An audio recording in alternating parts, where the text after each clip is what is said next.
planet's blowing up. We've all got to get it on a big spaceship. Yeah. And you're only allowed to take one Black Sabbath album with you. Which one is it and why? That's not fair. It's easy and it's hard because I'm a super Dio fan. I can't take all fucking albums with me. Okay. Black Sabbath would be Paranoid. It has to be Paranoid. Oh, right. I say too. Masters of Reality. That's I my would agree choice. as Or well. the first one too. Yeah. The very first one. I would take Sabotage. Something about the vibe on that record. It's cool. I mean, they're all cool, but something about that one. Maybe Symptom of the Universe. I don't know. It's a hard choice. It's non-stop badassery. The first Sabbath record I got was the old kind of greatest hits. The one that's got, just all the Aussie stuff, all the early stuff. Yeah. And that was the first cassette that I had that my dad bought me. We used to listen to it in the car on cassette. So, I mean, it only seems fair that because it's got so many of the good songs on it, but it doesn't have some of my favorite songs on it, Kind of have to say that one because I've got fond memories of that, listening to it as a kid, We sold our soul for rock and roll vinyl edition, fold out. Yeah. With girl laying in the coffin, poster to put up on the wall. Got some good music, good quality record right there. You know what I mean? You're giving me the one record, one thing I got to take. I'm getting my music and my poster girl. Probably Paranoid. I got to take Paranoid, man.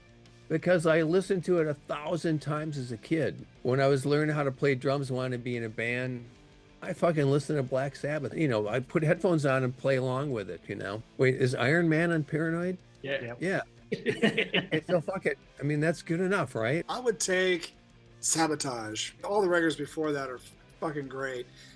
But something about that and every song in that record just resonated with me.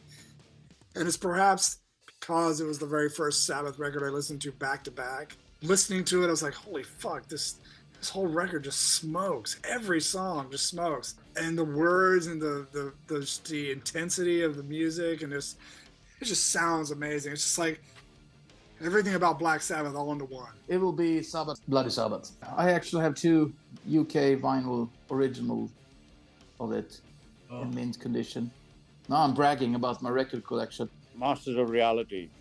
Well, it's heavy as hell, isn't it? You got a little interlude with the little acoustic song number, the usual I Owe Me thing. The rest of it was like being hit over the head with a sledgehammer. It's great. It's just Black Sabbath. It's got the song Black Sabbath on it.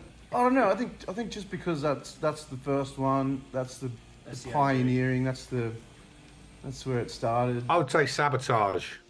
It's always been my favourite album. I mean that 1-2 at the start of Hole in the Sky and straight into Doom of the Universe. But it's also got the diverse side of Sabbath as well, which is almost progressive. Born Again. I saw that tour, the Born Again tour, and I believe that was the first concert on the tour. AK was the first concert with Gillian on vocals. It was in a place called Drammen, just outside of Oslo. And I remember that they played so loud that the intestines was shaking around in my body. I'm thinking, what the fuck? Never experienced anything like that. Not even after, actually. So that must been. I mean, I was at the front, but still. And something really cool. Like Gillen had his hair over his face, and the microphone was coming into his hair, so you can just see half of the microphone. And that album, he's just screaming his fucking head off the whole fucking time. I just couldn't fucking believe it. Like, wow, blew me completely away, especially since Dio, had previously played, those 2 records. It's hard to pick, so I guess Born Again. Fuck it. Sabbath, Bloody Sabbath. Oh, good answer. Yeah.